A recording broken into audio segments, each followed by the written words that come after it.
eu bati um longo papo com o Rafael a respeito dos afrodescendentes e principalmente a respeito da representação do negro dentro da literatura. Como eu sou professora de literatura brasileira, eu optei por falar um pouquinho mais da literatura brasileira, que é a minha área de conhecimento maior.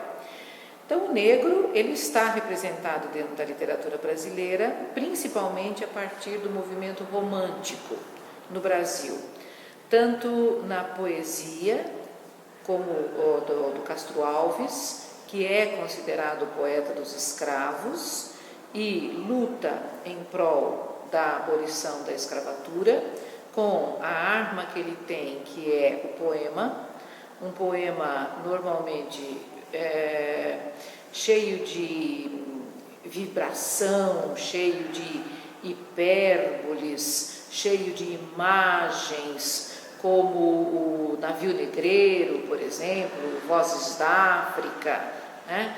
Transformando a sua arte num instrumento de luta, num instrumento social.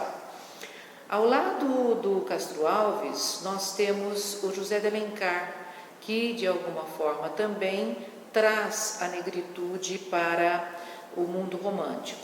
Só que como Alencar era um ficcionista, mas da corte principalmente, ele nunca vai colocar, em hipótese nenhuma, dentro da sua obra, um negro como personagem central.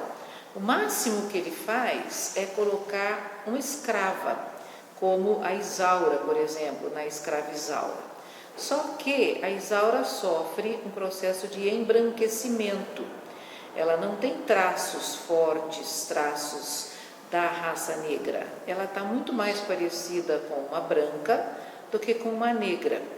E é lógico que isso é perfeitamente plausível dentro da visão de mundo do século XIX, uma vez que o Alencar, como todos nós, estamos inseridos numa sociedade marcados ideologicamente por essa sociedade onde nós estamos inseridos, e nós vamos refletir essas ideias. E a ideia dele, sem sombra de dúvida, era a da supremacia do branco, né?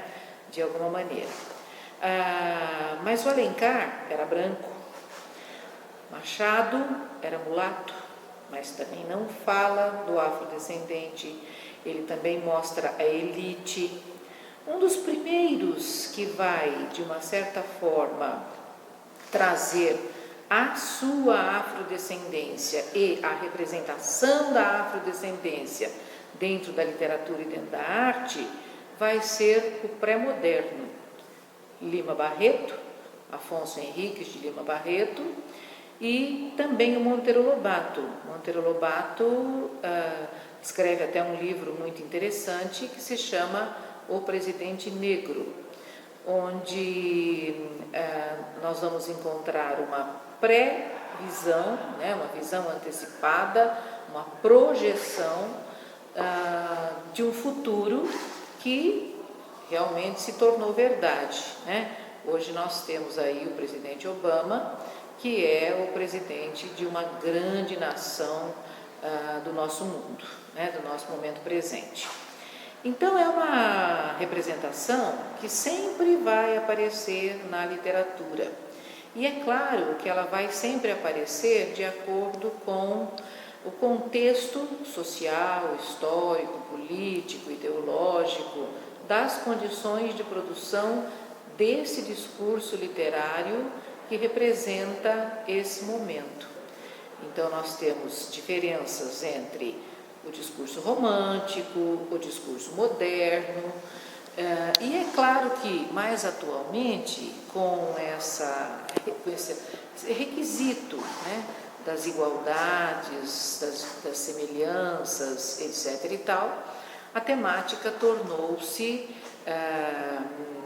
voltou à tona, está aí, há muitas obras a respeito dessa representação, e é claro que essa representação vai transparecer o nosso momento histórico, preocupando-se, portanto, com a igualdade e não mais com a diferença.